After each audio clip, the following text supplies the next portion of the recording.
Study lights to 100%. Understood. Request sent.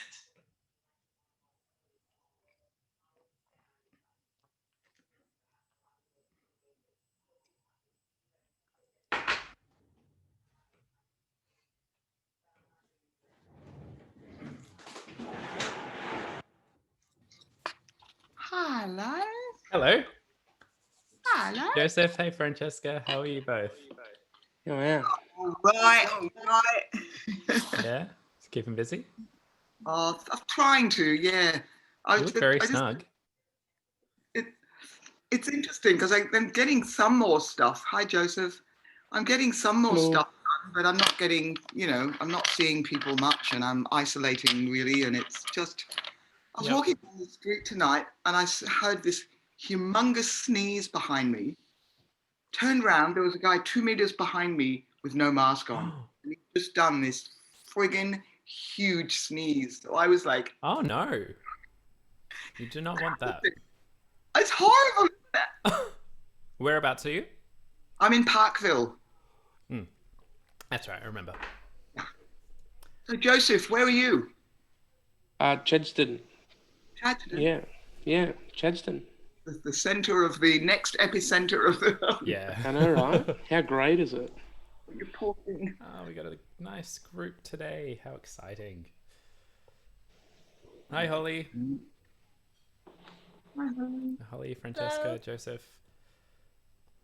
I don't know if you all... Holly, Joseph, do you know I know each none other? of you. Hello, nice to meet you. Yeah, I am. What a world. Be back What in a 2 world. seconds. Turn a light on and put a jumper on. Yeah, great. Got my pajamas on. Yeah. I have pajama pants on, so. All right. I've gone one more. I've just left my home. I went for my walk, came back, and I just changed my comfort. Hey, gear. Nabs. Welcome. Hello. Yay, such lovely people to see tonight. Thanks for coming. Ah, Bianca's coming. Right.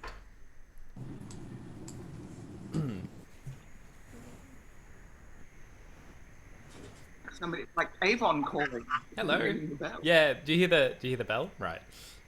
Hi Bianca, how are you? Hey, good. How are you? Good. Thanks for joining tonight. No worries. Thanks for hosting. Of course. So you're all friendly faces, and always feel welcome to ask each other things or open up the forum or whatever is required. I know you each, and you'll have great hearts. So yeah. How many people have you got? Coming? Yeah. I don't know actually, to be honest. Oh, okay. I have no idea. Right. But we'll probably make start soon. I know some people can't make it; they're a bit unwell, so hopefully they're okay. And I will be recording, and I will spotlight my view so that your faces are not in the recording. Just to let you guys know. Just to get a bit of an idea. I mean, you've all worked with me in a sort of different capacities, and I love questions. I love why questions. I love, pausing and explaining stuff. I'm very much a big fan of kind of getting into stuff and hopefully helping you understand how the technology works and how you can best kind of take advantage of it. I am a firm believer that it's accessible to all. And I understand that people come from different backgrounds, and sometimes there is a big obstacle as to how can I make myself, how can I gain access to this technology, and how can I best use it. But I want to help you guys to make sure that you feel empowered. I know it sounds a little bit tacky, but that's kind of how I approach my teaching. Empowered and feel comfortable to ask questions. I think that's the sort of the foundation of that. That being said, what I'll show you tonight is a relatively simple procedure. I say that, but some of you might be familiar with it already. I guess tonight you gain a bit of insight as to how I approach things. And we might even be able to open up for questions a little later towards the end if you're like, hey, Daniele, can you show me this? Can you show me that? And if anything goes over your head, you're more than welcome to ask a question, or you're more than welcome to just go, okay, I'm not sure what's going on there, but I'll file it away for later. Does that sound good? Yeah? Awesome. Cool. Do you all have access to GarageBand? Is that something that you have access to? Yeah. No, not me. Oh, that's right. Yes. But yes, we're all good. I just want to learn. Learn a bit about it anyway. Yeah. Because you're a PC. Yeah. You're a PC. Yeah. All good. I am a PC. Yes. I am a PC. That's so fine. Just for those playing at home, GarageBand is on the iPhone, it's on iPad, and on Mac. Sort of across all those devices. Another program which I would have told Bianca already, BandLab. Band as in BAND. BandLab is quite wonderful actually, and is not limited to just Mac. So I think that's pretty cool, especially for collaborating and sharing with other people. So BandLab is good. There's a Sound Lab. I haven't tried Sound Lab. I don't know. There are lots of labs. And then there's Audacity, which is a bit more... I think there's a bit more of a learning curve with Audacity. Just the way the interface looks is a bit... I don't know. I don't really enjoy it. Sir, I'm going to share my screen now. Does anyone have any questions they just want to ask straight off? I would love to ask a question straight up. Yeah, go for it. I once had to try and transfer, and I didn't know how to transfer a file that I had of music. The other thing is, I'm going to do a 90-second cut of a tiny bit of music for the workshop that I'm doing with David Butler. Yep. And I don't know how to edit on GarageBand. All I've ever done is gone to a singing lesson, recorded it, and played it back at home. That's the only thing I know how to do. Okay. I can show you how to edit. That's easy. Right. Yeah. Well, the first question though, it was remind me of the first question. I was just wondering, how do you transfer? Isn't it too big? Where do you want to transfer it to? Say I wanted to send somebody an email with the information. How do you? Yeah. Okay. Good. All right. Good. So, I mean, there's two ways there. There's I'm just gonna pin my video. I don't know if that's the way to do it. Spotlight for everyone. I will try it. Remove all pinned videos. Spotlighting Daniele for everyone will remove all pinned videos. Great. Awesome. I don't know what it looks like for you, but can you see me okay? And you can see the desktop? Yeah. All right. I'm hoping it doesn't record your faces. I don't really know how it works, to be honest. Zoom's very secretive about how their screen recording works. It should be just like the picture that like your screen share and then a little tiny box of you in the corner. We should be good. Okay, so it should hide you. Is that? Yes. Okay, even Unless though I can we're see speaking, like it might see me now. I don't know. But it'll show you mostly if you're doing most of the talking. you. All right. Well, hopefully. You have to pin video to record it, though. If you want to. Yeah. Record it. Yeah. So I've pinned myself and I've recorded, and I can see you, but in theory, the recording shouldn't record you unless you're speaking potentially. But I've pinned me, so it should be okay. It's a big question mark. I don't know, but this sounds like you guys are all over it. So they just don't make it. I don't know. It's like it's a weird ninja art or something. Okay, so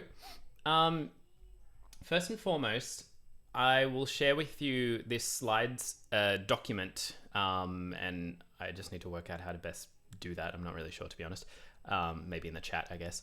But I would love to grab your emails at the end, somehow develop a little mailing list so I can send you more resources and things like that.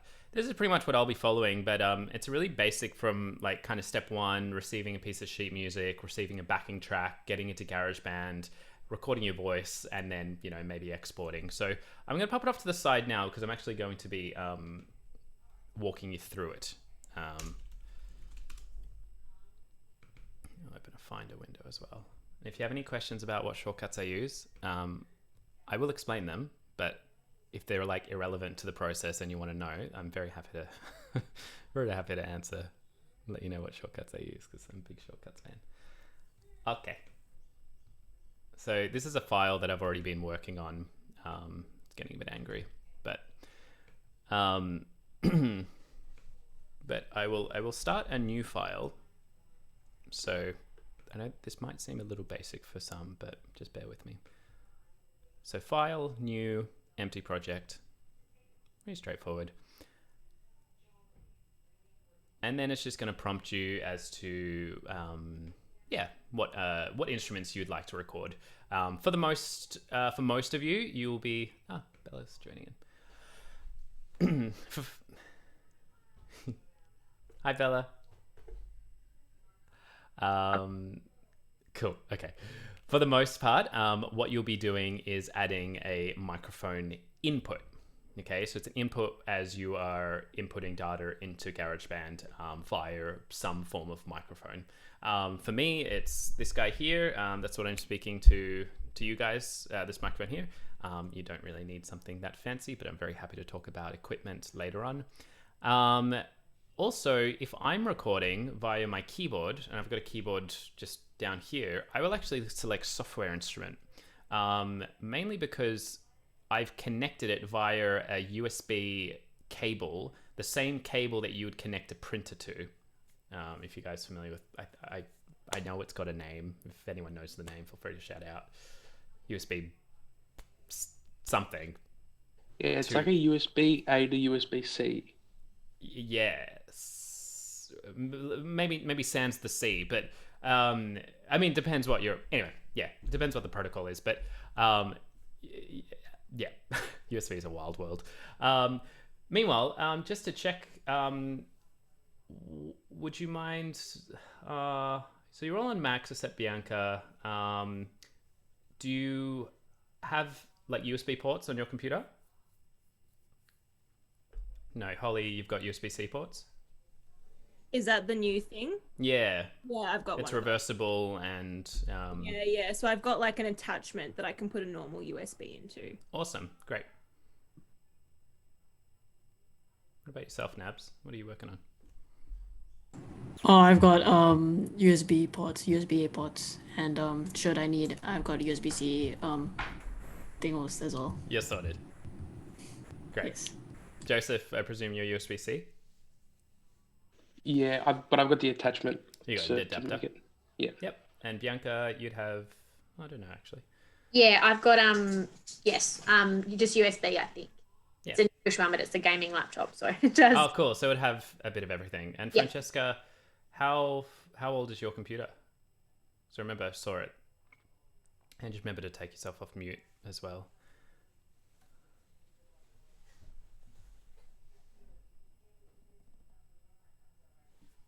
Sorry, were you asking me how old is my computer? It's a MacBook Air, and I think it's probably 5 years old. 5 years. So it'd have like standard USB ports Oh, yeah. on the side. Yeah, cool. Great. Not to say that you'll be recording software instruments, but, for those teaching singing, it actually might prove useful sometimes. So for example, see, it's getting the data here. So this is the fader. And I will start a vocal track in a second, but right now I'll just show you a MIDI instrument. It's electronic data. And I'll bring up the keyboard if I remember the shortcut. I do not remember the shortcut.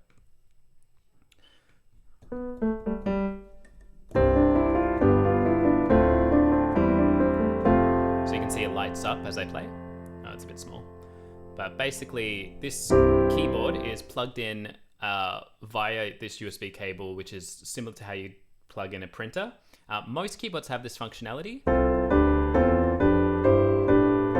So that's just a visual to show you what I'm doing. But basically, if I was to record something, I'd hit record, and this is, just for example. Right now, I don't believe I'm sharing audio with you.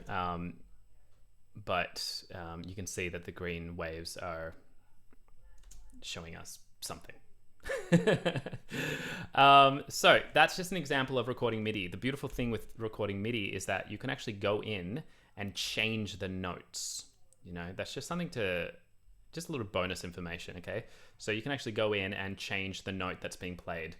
Which is pretty cool. So, if you're like me and you make mistakes, you can just change the notes and no one's the wiser. So if you're recording voice, hit your plus track, microphone, create. I always think it's good to label your tracks. I just think it's a nice little habit to get into. So it says audio 1 right now. If I double click it twice, I can then type in the name. So, you know, I could call it like vocal track. You could even take it an extra step and actually, you know, what's the date today? If you like to date things like that. I personally do. Year, month, date. So what I would do then, and bear with me actually, I'm going to see if I can share with you my audio. So I'll just be 2 seconds as I set this up.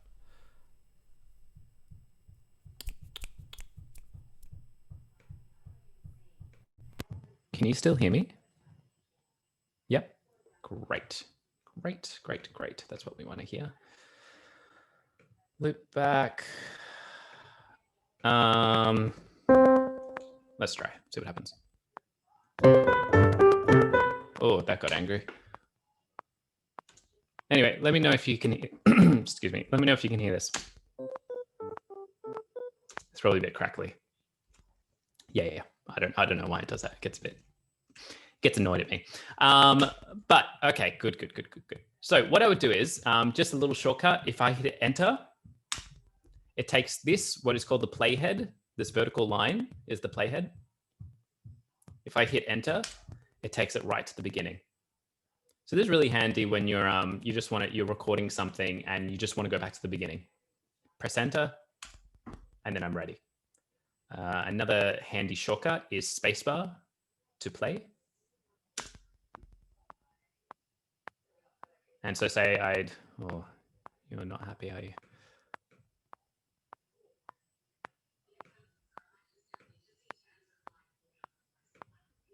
So then I'd hit, oh, sorry about this error, guys. I might shut down loop back for a second. It's not really happy camper.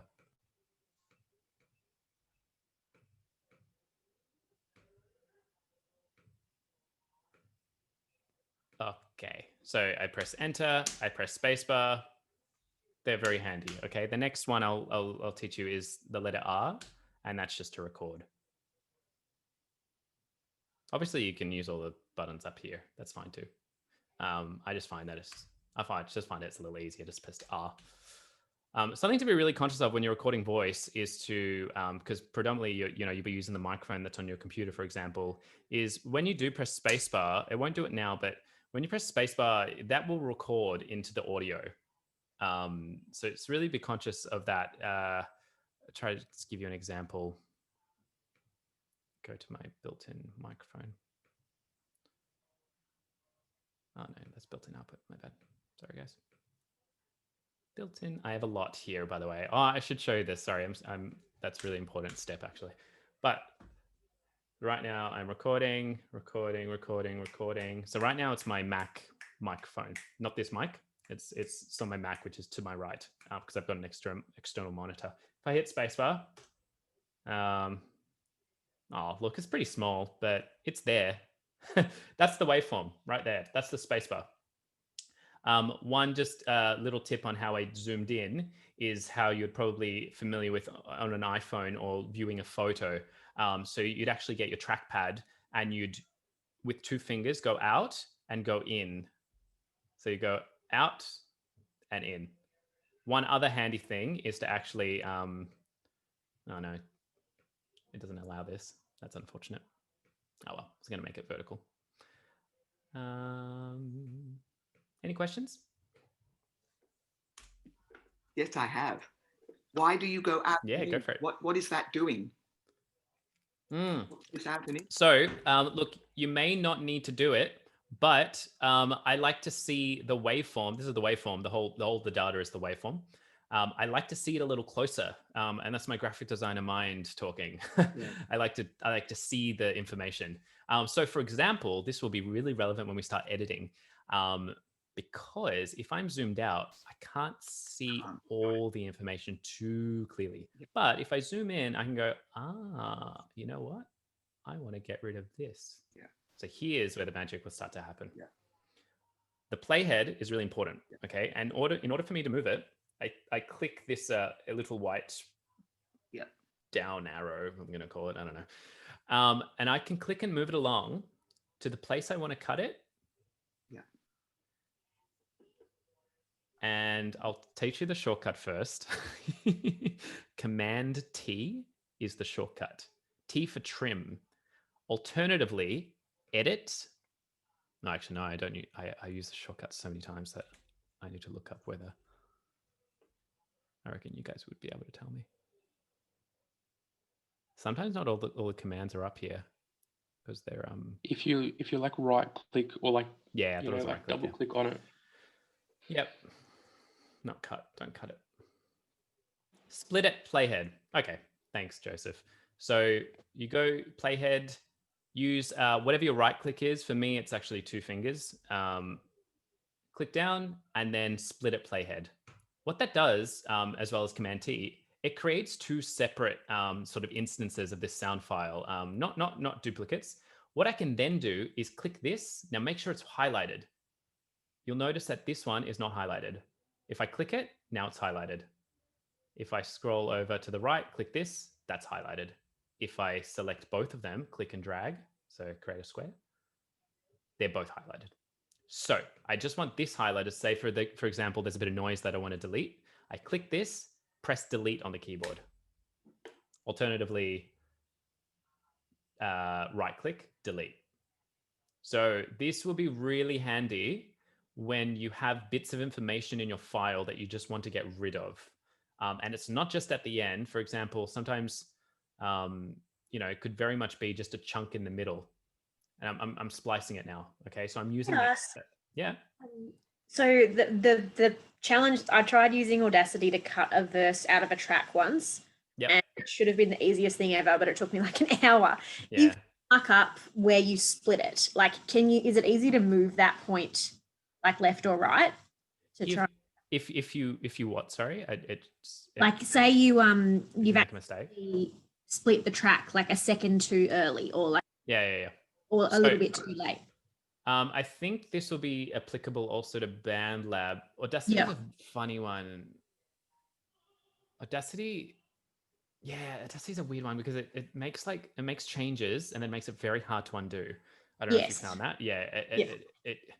Whereas these days with a lot of these programs, they should be very easy. So there's 2 ways you can do it, okay? So in this, and I think for BandLab as well, say for example, I split this and I want to join it back together again. Select both of them, Command J. J for join. They're joined together again. Now, that's of course not exactly what you're wanting, but that's just one way to sort of bring back what you did. Join regions under edit. Join regions. And the split regions of playhead is there as well. Okay. Now, if I deleted this and I want that data back, I wait to see this this bracket, this closed bracket. Then I click and drag until it comes back. Yeah. And that's what should happen because the file is actually stored locally on your computer. It's just visually, it looks like it's cut. Yeah. So I can select this again and I can go Command J. I destroyed everything. Sorry, I'll show you that one more time. I go back in, select both of them, Command J. They're joined back up again. But sometimes, you say, for example, I split this, I split this, I split this. Command D to duplicate a track. I'm just going to speed through this very quickly. Command D. I want to do duplicates because people are singing. I don't know. Maybe not. Maybe they're not. I'll slowly show you this. Click, hold Shift, drag it down.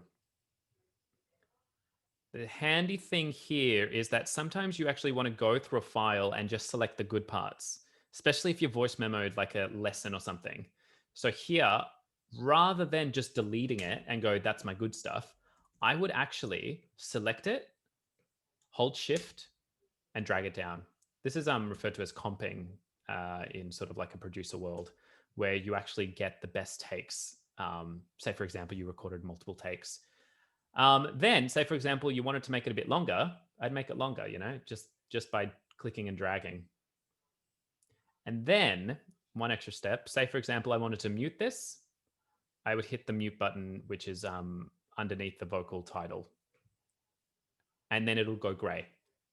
So now it's muted. So then I've got this, which you won't be able to hear right now. And I'm hitting play just to have a look at it and see if it's there. Does that answer your question, Bianca? Yeah, that's really helpful. Thank you. Awesome, good. The beauty with GarageBand and Logic and a lot of these programs is that they store the files locally. Audacity does weird things, to be honest. I feel like it stores the file in like this very absurd way, and that you try to get it back and it gets very angry. Any questions? I've kind of just thrown a lot of information out there.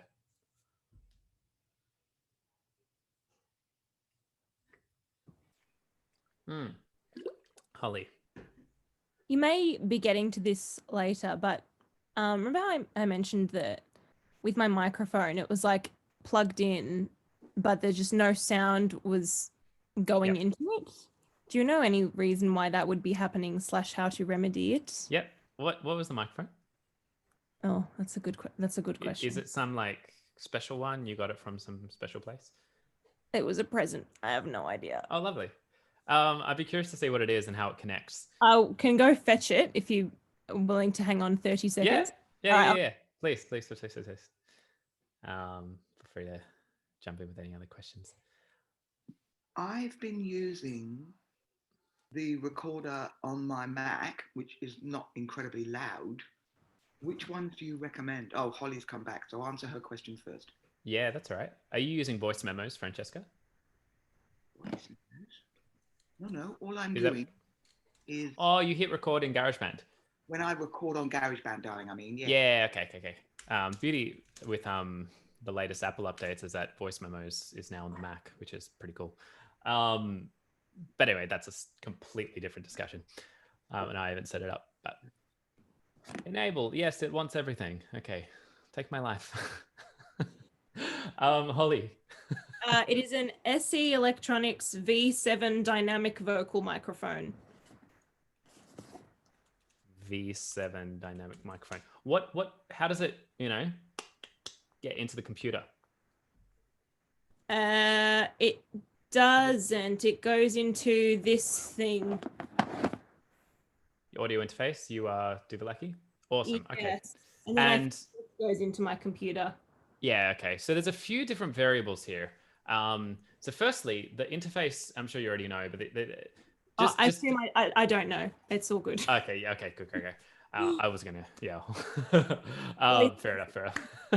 So just for those playing at home, an audio interface is also known as a sound card, is also known as a USB sound card, or it's an external box which allows you to plug instruments into, and then you plug that box into the computer. It's sort of for your slightly more advanced users, but provides an alternative to the Mac microphone, which kind of is answering your question a little bit, Francesca.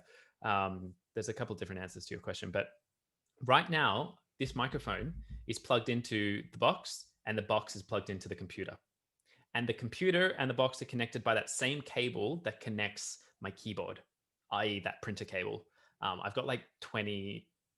I've got a lot of these cables. They've got piles of them. I just need them for things. I don't know. So it pretty much connects everything that I do.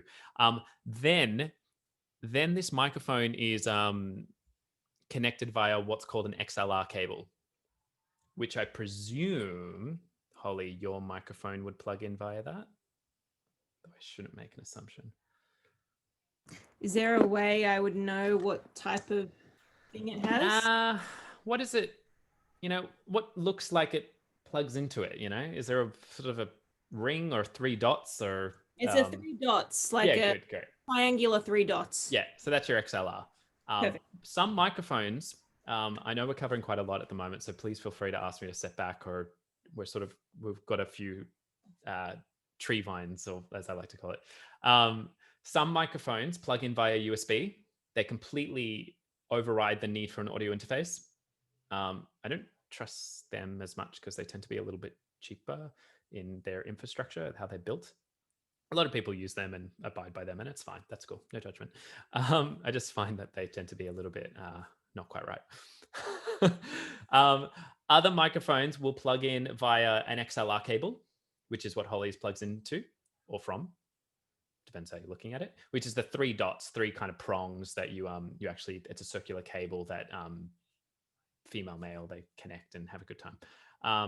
It's an interesting way to explain it. The third way is sometimes, and these are slightly more cheap microphones generally, but they plug in via a 1/4-inch jack or something that's similar to what you'd see in an instrument. Or even fourthly, sometimes you get microphones that plug in via, they plug straight into the headphone jack of your computer. So that's 3.5 millimeter, I think. You can get those at JB, I think. I was using one, I think, when I was like 16. It's like, yeah, this is great. That actually plugs straight into your headphone jack because the headphone jack on a Mac is commonly able to output and input at the same time. So, for example, if you jumped on your Mac and had a pair of headphones, cabled headphones, you'd plug in the cabled headphones and you'd be able to speak into the microphone on the cabled headphones as well as listen to the music or whatever you needed to do. So it's important little bit of information that the headphone jack is not just for headphones. It actually can receive data, provided you've got something that will receive the data, for example, a microphone. So, okay, we take a few steps back again. Holly's got this super cardioid dynamic microphone, just reading it on Google. I'm not describing it, or I am rather, but anyway, that's the name. So it plugs via XLR to your audio interface. So Holly would need to make sure, because your audio interface, I believe, has 2 inputs. Does that sound? Yes. 2 ins, 2 outs? I don't know. Yeah, input 1, input 2, output, Yeah. headphone thing. Yep. Yeah. Things Awesome. that- So there's a few kind of variables, but Holly would need to plug in the microphone to input 1 into input 1. Input 1. And then the interface to the computer. So that's just the physical part. Okay. The next step that's required, and I know that this won't be applicable to everyone, but this is a really handy, nice thing to know, to be honest. GarageBand, preferences, audio MIDI. So it's really important. This is the central hub or the information that you go to this tab, you will work out where your input and outputs are, because it's not always going to be the same as what your Mac settings are. So, for example, as I said, GarageBand, preferences, audio MIDI, devices, output. The output is where the sound is going. Simply put, the output is where the sound is going. Most of you will open up GarageBand sound preferences and it will look like this. Built-in output, built-in microphone. So what it's saying is that it will go through the speakers of the Mac and it will go into the microphone of the Mac. If you're not wearing headphones, you'll get what's called feedback, and the sound, depending, if you're listening to something, you could record straight into it and not worry about the feedback. But say, for example, you're singing along to something or you had your microphone playing back at the same time, the audio would go out the speakers and back into the microphone, and that's where we get a bit of a feedback loop, and it kind of muddies up the recording. So the next sort of step you might have, do I have an example to show you? Yeah, no, I don't know. I mean, I have like 10 headphones I could plug in, but let's not worry about it right now. Let's say, for example, you had a pair of cabled headphones, like Apple headphones. Output device would then look like headphone output. It probably would say the word headphone output, and input would say headphone microphone. It says something different to that. I can't remember. But point here is that you can select the output and the input individually. So for a lot of people who are preparing for a Broadway Unplugged concert, for example, that I put together every couple of months, or every month now, anyway, I will actually ask them to change the headphones to their cabled headphones, which will say headphone output. But I will actually ask them to use their Mac built-in microphone rather than the microphone that is attached to the cables, because generally the microphone is placed like right here, and usually they're belting out a tune, and the microphone's just right here, and it's quite sensitive. This microphone that's attached to the cables. Sorry, you guys know what I'm talking about? These ones. Yeah. So this is the microphone. The microphone's built into that. It's quite sensitive, and it's only meant for talking. Like, it's not meant for singing. And even the Mac microphone, debatably, it's not really meant for singing either. But what I usually say is change the output to your headphones, change the input to your Mac mic. So, and I am getting around to your question, obviously, Holly. very, very, very, a long way around. But definitely getting there. I know you know that though. You know how I work. So going back a step, sorry. The headphones are only outputting the information, okay? They're only sending information. So for example, the headphones are sending you the music track. And this is in the very specific example, you need to sing to a backing track. The headphones play the backing track into your ears, and then the Mac receives the data rather than the headphone microphone, because usually the camera and the Mac are a little bit further away. And I find that distance is really important in actually getting a good signal rather than the headphones attached straight to the mouth, which is generally be quite sensitive. So, you with me? Is that all good? Does anyone have any questions? More than welcome. I might just throw in and it's like question.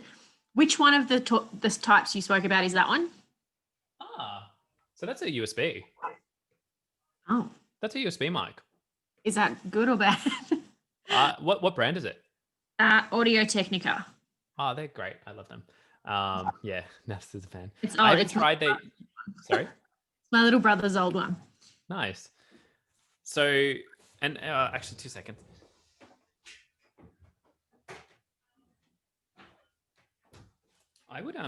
I'd definitely plug it in, give it a go. Yeah. I think any mic is generally better than the Mac mic. That's a very general thing. Of course, you're on PC, but still, similar principle. So this guy, just find one of these guys. So may as well show you. It's really close to the camera. I don't know how to show you. I could just show you a photo. But yeah, I've got so many of these. They're great. And if you have a printer at home, I've tried it kind of, and it's just stole the cable from the printer really. Yeah, exactly. Does it have some knobs on it?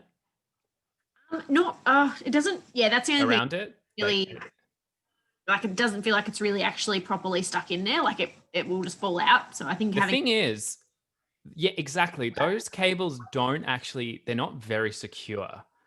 Most of the things they're plugged into, they kind of wiggle around. They're not the most secure. So yes, actually, allowing fighting gravity in that way, turning it upside down, but then that does require having a mount, such as I do right here. Otherwise, it can be really fiddly. But honestly, people are amazing. I mean, I don't know, like everyone works out things and makes sort of what is it? I don't know.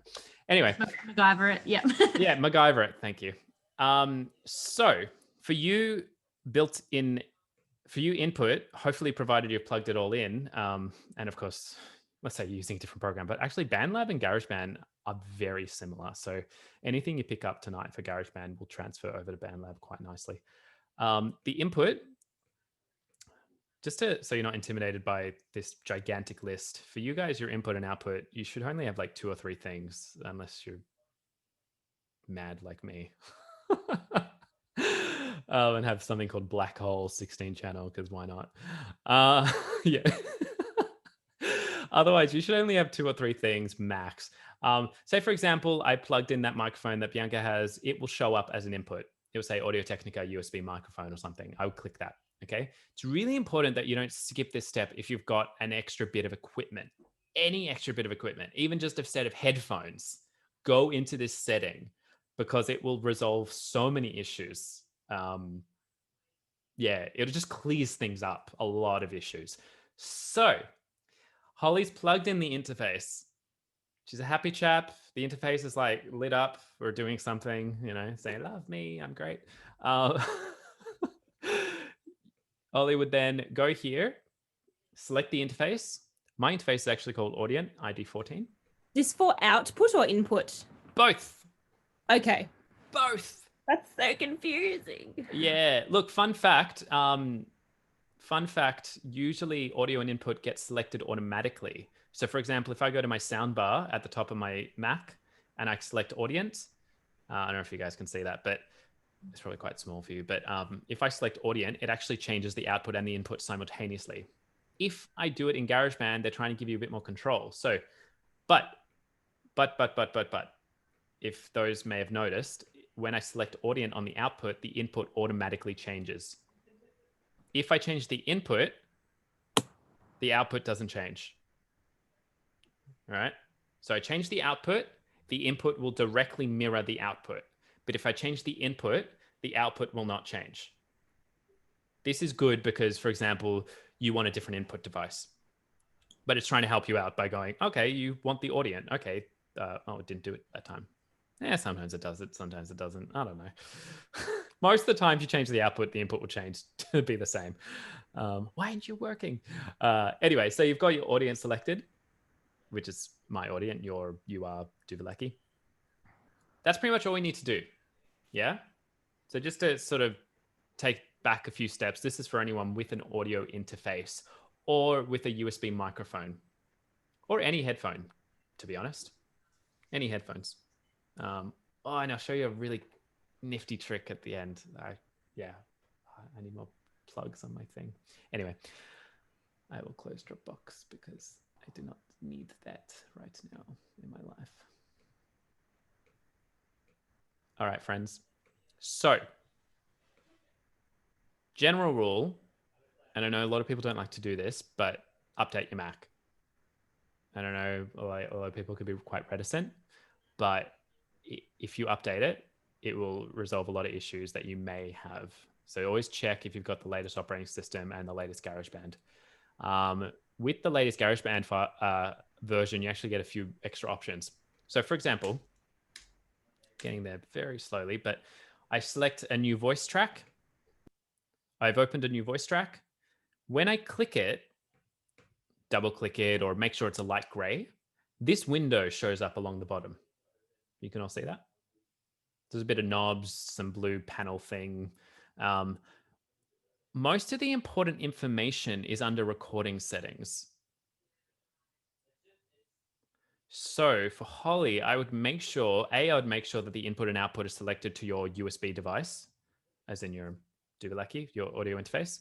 Then I would actually go here to your audio track and make sure input is set to input 1 if you've plugged it into 1. If you plugged it into your input 2, then you select it to 2. The thing here is that it's something just to comprehend. A Mac only has one input. It has an input being a microphone. The Mac only has one microphone. Very simple. So it's just one input, number 1. That's it. If I plugged headphones into it, it would give me 2 inputs, 2 options, because I've got headphones that have a microphone on them. If I plug in an audio interface, generally speaking, the kind of entry-level interfaces give you 2 inputs. This guy that I've got has a lot, but they're digital and I don't know how to access them. So, to be honest, they only have 2. But they tell me that I've got 64 and I'm just not sure about that. Apparently I bought something really fancy. The guy's like, oh, it's really fancy, but it can't do the very basic thing that I want it to do. So I would only pay attention to the first 2 inputs. Right now, input 1 for me is my piano. So you can see the green fader, is what we call the fader, at the top.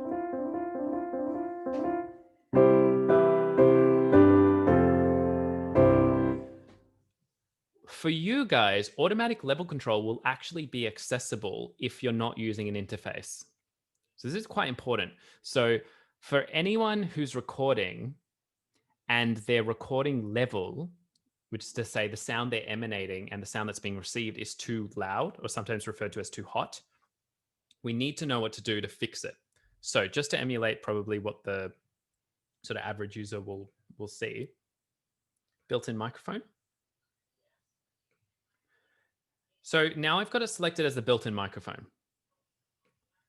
Record level has become available to me. But if I'm using an interface, it actually relies on you using the interface to change the record level. But for most of you, you'll see this here. This is what happens if hopefully this will work. Here's what you need to pay attention to. See the the orange, even a bit of red. Do you see that? Horizontal. And you can obviously see this waveform. This is what we don't want. We don't want, this is why I like to zoom in. We don't want like tall lines that cut off. Because when I hear that back in a vocal, it sounds like the voice, but it sounds compressed and muddy and disgusting. A lot of people try to fix it in some way, but you can't fix something like that. It's like, I don't know how, I'm trying to think of it, like trying to unblur a photo by applying more effects to it. You can't unblur it. It's blurred. You need to take the photo again. So in this setting, I would need to record again. And so I go, well, how do I fix that? How do I fix, I've got this big belty tune or whatever. I would then look at record level. So this is your magic fader. This is really important. I would make sure that automatic level control is off because I find that GarageBand doesn't know how to deal with musical theater, as in the dynamics of theater and acting. It's always up and down. So if you try to do automatic level control, it's going to try help you out, but I guarantee you it will just cause you a lot of strife. So now I'll show you an example. I've hit delete. I've hit enter. I'm pressing R for record. So now the fader is up to maximum. Okay. Da-da-da-da-da-da-da. Now I'll bring the fader down to, let's see minimum, see what, like complete 0. See the waveform? It's like barely noticeable. I don't always recommend 0 because what I do on my end, if I'm receiving a file or I need to produce something or clean something, I actually bring the waveform sort of to the loudest it can be.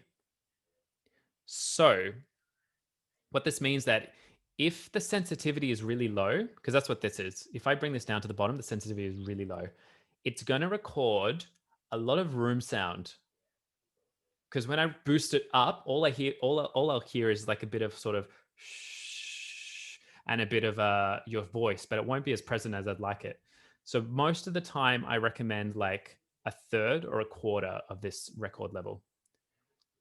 This is also known as input gain or microphone gain or recording gain. Like some programs refer to it as different things. I believe BandLab does have access to this. Most applications should. Audacity does, although it's hard to find. Basic translation is this is the sensitivity of your microphone. And the more you boost it, the more sensitive it'll be. And sometimes you just don't want that unless you're doing like ASMR kind of videos. And if you are, great, go nuts, but most of the time we're singing a tune. So yeah, as I said to you, about a third. So hit R. Now look at the fader. It's mostly green. I'm not really doing much, that's why. It goes up a little bit. Claps are going to be loud. You know what? It's actually quite sensitive. I'm talking here into this microphone, so it's not recording. I would actually bring it down a little bit. Yep. Yep. Awesome. So there is my sound wave. It's small, but I know that if I sent it to myself, I would then maximize it, and actually having it smaller than larger is very good in my world for what I like to do. Also, just a little side trick. Do we lose you, Francesca? Come back. Come back. Bit frozen. Yeah, that's right. She must have internet issues. I just heard myself back through this. So use the shortcut C if you want to enable this yellow bar. is also the arrows here. This is great. Oh, Francesca, you're back. How did you control that volume? We lost you. We did. What happened? There's just a bit of lag. I think something happened. I was interrupting somebody else. Was I interrupting someone else then? No. What was the question? Okay. When you said you wanted to make it now lower, that green thing, how did you control that? Right. That little green thing. The green fader here. Yeah. Yep. So in order for it to be lower, I need to double click the light gray. Sorry, I need to double click the track. Yeah. And then record level. Well, that's all right, darling. Yes, that's what you did. I thought you had done that. Yeah. Got it. Beautiful. So you can play with this. Sometimes, say for example, you're talking, like it's mostly speech driven. Then I would say like record level halfway. Say for example, the laptop is like a meter away from you. So now I'm just having a chat, it's recording me. Like it's probably like half a meter away from me. And to me, that's pretty good. Say, for example, as most of you actually just want to hear yourself back. For example, you record a rehearsal or a lesson. That's actually pretty good. And if I found a vocal like that, I'd be very happy. The basic rule there is that I'm able to maximize better than I can minimize. Joseph? Yeah, I got a question about that. Say you've got a song that sort of like starts real soft and then sort of builds up to something bigger. Yeah. How do you keep that consistent throughout the whole song? So that's when we start to get into compressors. This is a particular plugin that most audio producers will use called a compressor, which is designed to increase the volume of the lower parts. Sorry, increase the volume of the lower volume parts and decrease the volume of the loud parts. Yeah. Very basic theoretical kind of way. This supposedly already has a compressor attached to it. So, it's not on. So if I flick that on with that little switch. Oh gosh, it's not really doing what I want it to do. I don't think that's working. I've been trying to use the compressor on this, but I feel like it needs to be on while you're recording the thing. It shouldn't. Sorry. Yeah. It shouldn't. Either that. The compressor is a post effect. It doesn't influence the sound. Not in this sort of digital land. But let me prove myself either wrong or right. Or on Logic, I can see it much easier. It like makes itself much more apparent. Logic is just another program similar to GarageBand.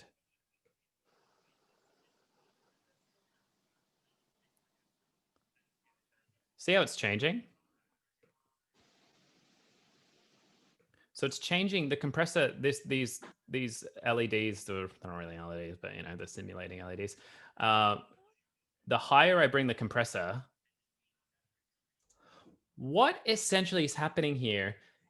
It's very hard to explain in a sort of short session, but it's getting the additional information, either the really low or the really high, and it's showing how much of it is kind of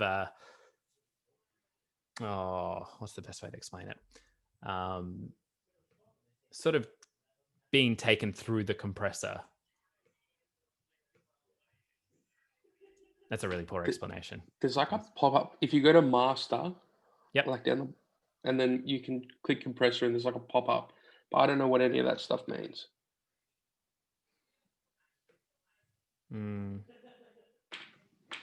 This might actually... Bear with me. Where's... okay, I understand. So I'll sort of quickly touch on it now. Track versus master, okay? Track is what we work on when we're recording our voice. This is a track. I can duplicate it. I don't want that. Please go away. That is another track. That is another track. These are tracks, yeah?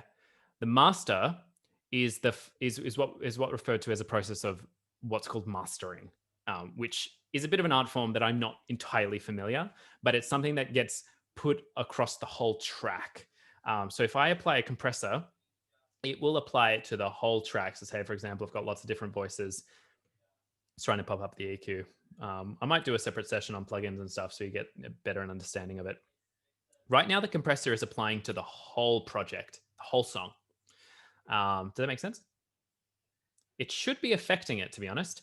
Though you don't get a lot of options. The ratio, it's too much to get into it right now. I'll politely say. Mainly because it's still something I'm learning, so to put it into words is a little bit difficult. Basically, above a particular threshold of decibels, it will then take that information and squish it down. So if the decibels is so low and you put the threshold to that low and then set the ratio to a particular level, it will then take that information and then squeeze it down so that it is as loud as the soft bits. That's a very crude example, crude definition, by the way. Now, let's have a quick chat about, we will chat more about effects in another session, I reckon. Just to sort of summarize, you have your input here. You have your record level here. If you're talking, maybe halfway. If you're singing, belting a tune, you're in performance level, maybe, a third of the way. You can't change record level down the track. Like, you want to get it right before you record. You can't just you can turn a track up, but turning a track up versus the mic sensitivity, they're two different things. Mic sensitivity versus volume up is very different. And sometimes you can only push the track to a certain level. For example, if I bring the volume up to 6 dB, plus 6 dB, that will push it. Okay, so that's just a little fader here. Now. Piano backings. So for example, some of you might be working in this fashion.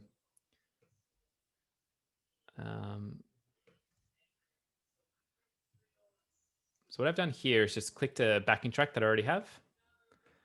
Click, drag it in, and it'll create a new track. Pretty simple, I think. So this is your backing track. So it already creates a track. I'm going to get rid of that duplicate track.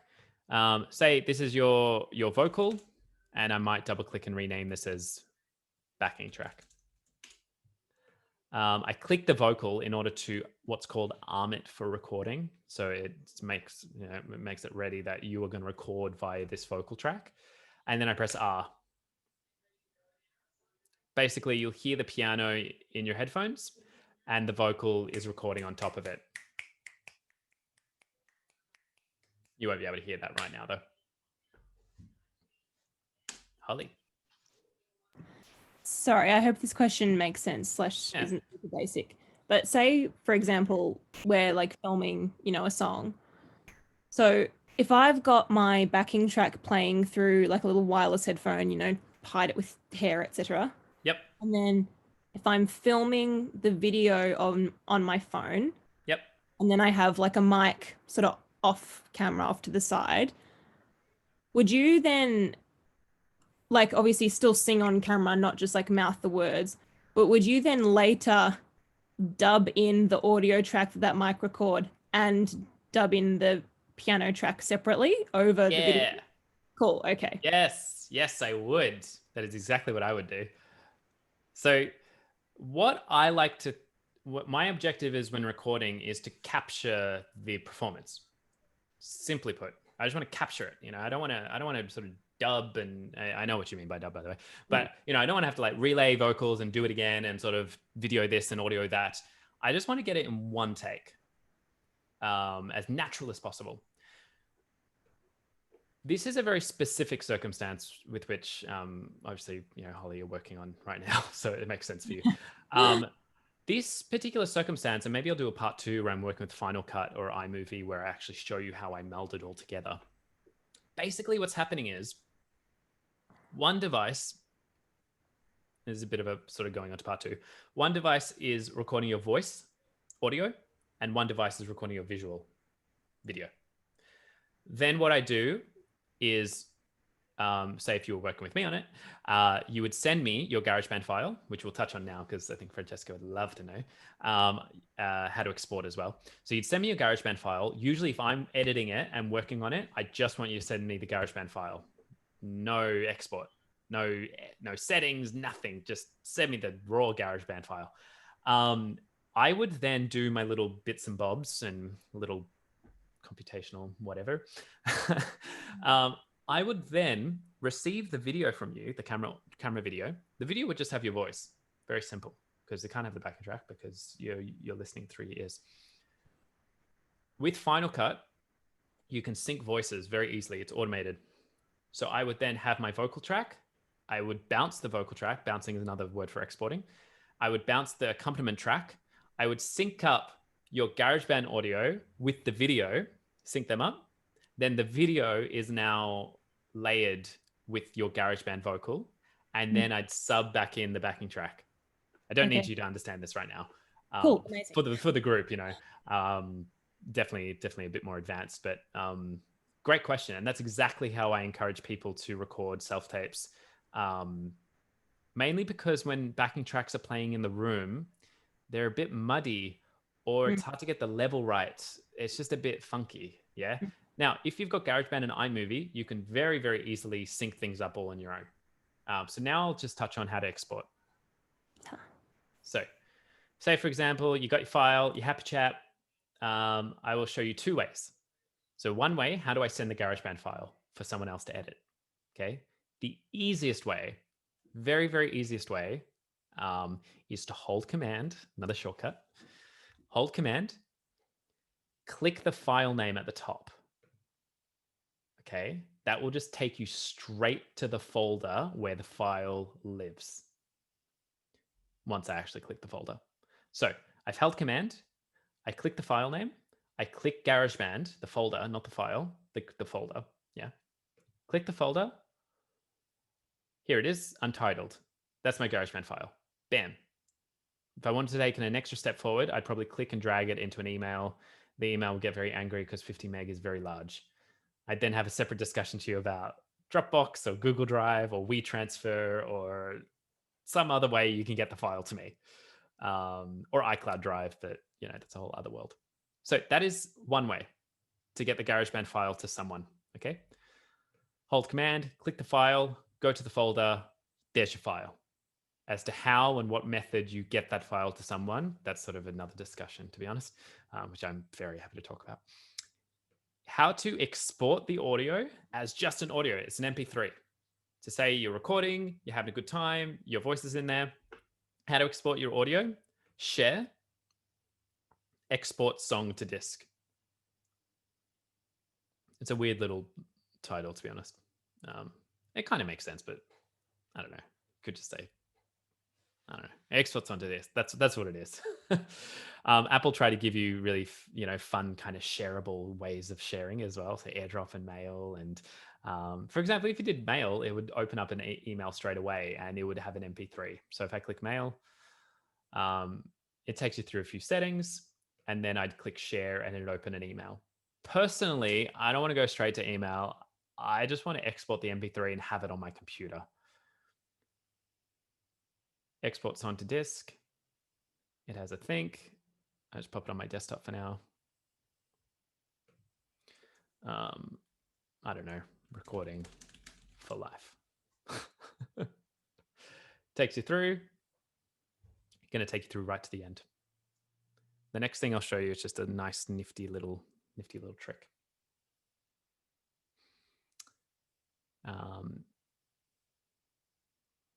So then the file will appear wherever you save it. Right now I've set it to my desktop. And anyone will be able to view it provided you sent it to them. If I only want to do a selection of audio, there's this here, the arrows, called cycle. And then you get a yellow bar at the top. I can click and drag the yellow bar and just select a fraction of the audio and just share that. That's really nifty. Say, for example, it's a really long or voice memo or whatever. Yeah. So friends, that's pretty much the process, or one process of sorts.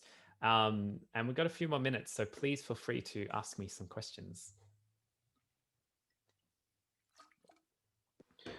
So I'm going to jump in. Just with that export thing. So what I've been doing, I don't know if it's a bad thing or not. So what I've been doing is exporting it to iTunes and then dragging it out of that. Like, has that done something? Nah, it's the same. It's the same? Okay. we're Song good to then. music, do you do? Oh, mine Or whatever. says share song to iTunes. Someone has to update their Mac.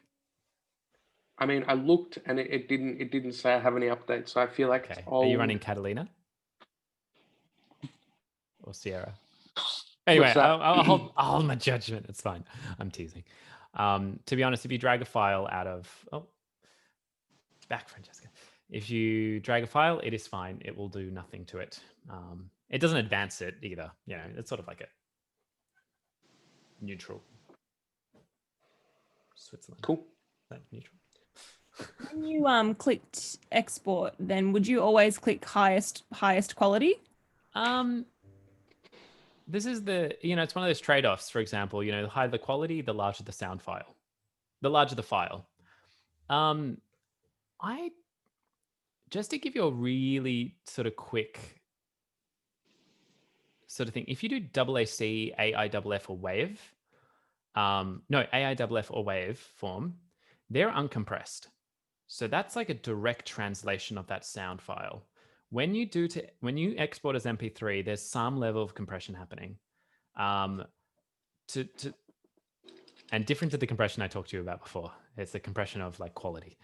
To be honest, most people won't be able to recognize it. But for example, if you're working on an EP or a demo or an album, whatever, I don't know, and you want the sound to be the best it possibly can, and you don't care about file size, then I would actually do waveform or AIFF. If you're just sending I don't know, whatever, some small thing, I don't know, MP3 is fine. As far as the quality goes, I would definitely dance around 128 and 192. You could push it to 256. It doesn't hurt. But yeah, definitely not 64. I think things might get a bit funky at 64. It's a good question. If you were sending the files, for example, if you're like, I can't send the GarageBand file, but I'll send you my vocal, I would ask you to select via C, select the whole thing, and I would probably get you to export as a wave because I don't want any compression to happen. Good question. Any more questions? I've got a quick one. Please. I'm presenting 90 seconds of a song, and what I thought I was going to do was play the MP3 in the background. Yep. And sing while it's live, while we're doing it, right? Yep. But if I were to record it, you're saying I couldn't understand what you were saying about doing them separately. Yeah, it's a little bit of a... Maybe that's for the next lesson. It's a bit of process. Yeah. I think it's even just good practice to have GarageBand running at the same time as you're filming. And for example, GarageBand ends up then becoming a glorified music player, So just drag your backing track into it and use GarageBand to record your vocal. The next step is to actually learn how to bring the video and the vocal together. So that's kind of what I explained in a very kind of like 20-second way. But if you guys are interested, sorry, because we're doing it on Zoom, I'm not having to record it for them. But so you're just watching, you're performing it live. Yeah, as you said. But if I had to record it, that was the complicated one you were talking about before. Yep. Got it. Got the difference now. Thank you, darling. Yeah. I'll shut up now and give someone else. That's good. It's great. Zoom, of course, brings a whole other level of complexities, which I might actually do another session on that, how to boost your sound quality on Zoom and do all that sort of stuff. There's really nifty tricks. Also connecting your iPhone, if you've got an iPhone, how to use that as a microphone, which I've run out of time, but next time for sure. Any more questions? Bianca, Nabs, Bianca? I think just definitely +1 for the bringing it all together piece, like how to record a really good self-tape, because I've done a lot of just having my track playing on a Bluetooth speaker and filming on a phone, which has been passable, but I definitely want to learn to, now that I've got a mic and everything's learned to pull it together properly. Yeah. Awesome. That's the thing. Like, it is possible, and I'm never one to say like do it this way. And then you need to, you toe the line of having it be too perfect. Yeah. Therein lies a skill. That is a skill. In order to, like, when I'm recording with someone and they're in the room, I will work very hard. And this is from like a sort of like behavioral psychological perspective, in order to them to feel as human as possible and then to capture that.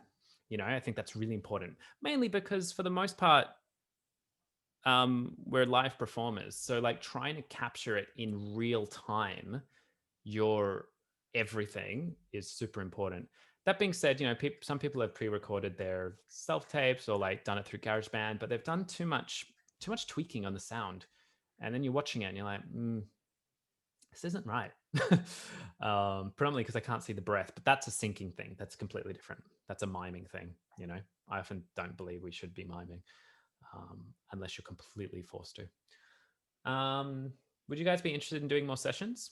So Bianca, you said thumbs up. Yeah. What is like everyone's kind of time like generally? Does a fortnightly sound good? What are you thinking, Nabs?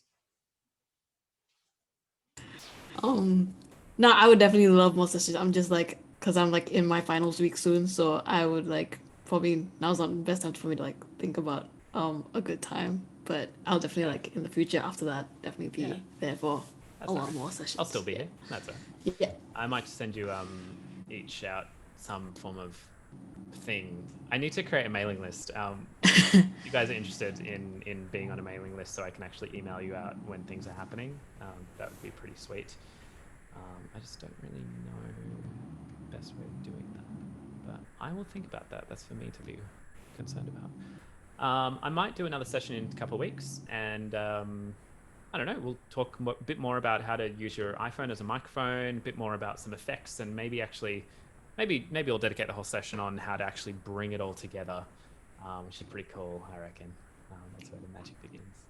Sound good? Yep. All right, friends. Hopefully you've learnt something tonight. Thanks so much. Sorry? I just said thank you. It's Sorry. all right.